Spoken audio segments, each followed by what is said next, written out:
Though public opinion regarding Kanye West over time could be accurately depicted by a sine wave, one thing that's remained consistent throughout his storied career is the fact that his music tends to leak with alarming frequency.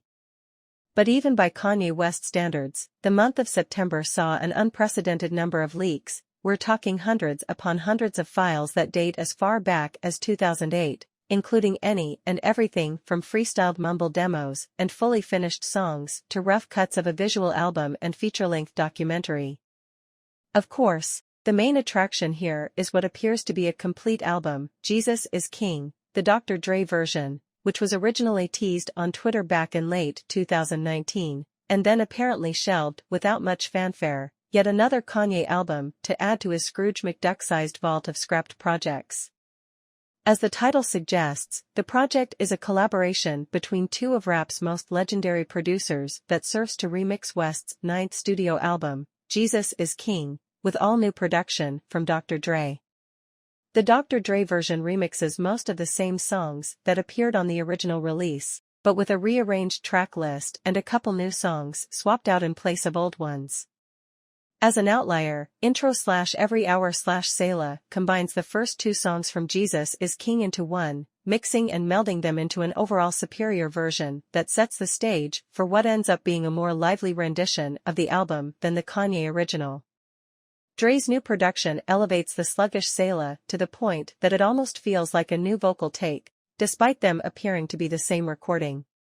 Jesus is King is seen by many fans as the lowest musical point of his career.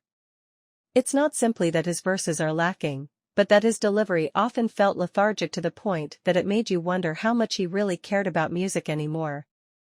This is in part what makes it so surprising to hear Kanye rap like he does on Water, one of two new Ye verses on the album, where he delivers one of his most energetic verses in years, reminiscent of a pre-MAGA hat, perhaps even pre-Kim K. Kanye West.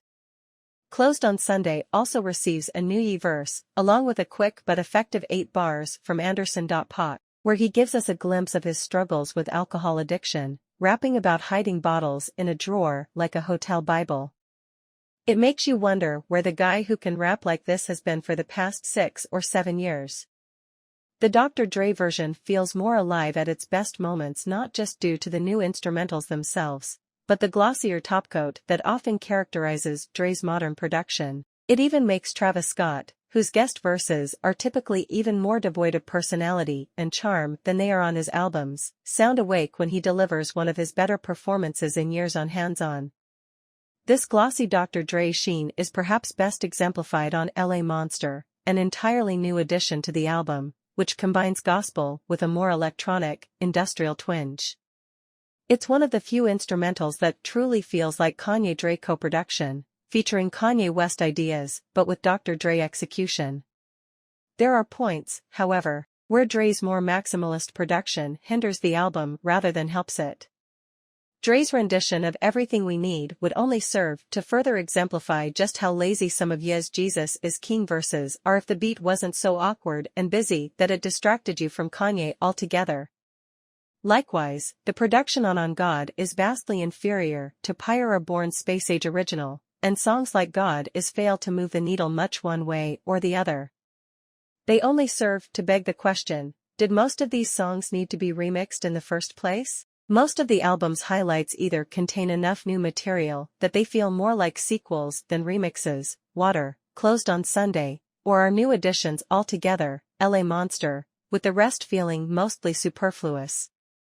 It makes it all the more glaring that the issues with Jesus is King never had much to do with its beats, but with Kanye's verses and delivery. The intro track is the rare exception on Jesus is King 2, where a new instrumental reinvigorates an old recording. But even Dre's magic touch can only go so far to improve muddy, lackadaisical performances, some of which he himself admitted he recorded on an iPhone microphone.